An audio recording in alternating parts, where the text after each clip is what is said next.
తిరుచునూరు శ్రీ పద్మావతి అమ్మవారి కార్తీక బ్రహ్మోత్సవాల్లో భాగంగా 7వ రోజు అమ్మవారు వెన్నముద్ద కృష్ణుడి అలంకారంలో చంద్రప్రభ వాహనంపై దర్శనమిచ్చారు.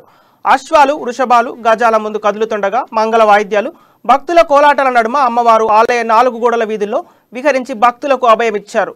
అడుగడుగున భక్తులు కర్పూర హారతి సమర్పించి అమ్మవారిని సేవించుకున్నారు. 16 కళలతో ప్రకాశించే చంద్రప్రభ వాహనంపై ఊరేగుతున్న లక్ష్మీ శ్రీనివాసులపై దేవతలు పుష్పవృష్టి కురిపిస్తారని శ్రీ తలపాక అన్నమాచార్యులు వర్ణించారు.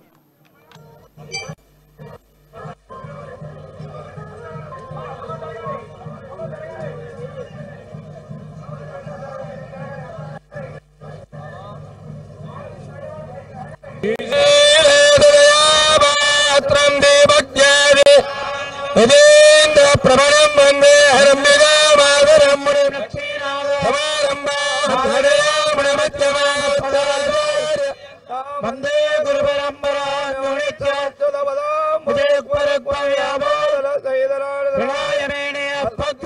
భగవదో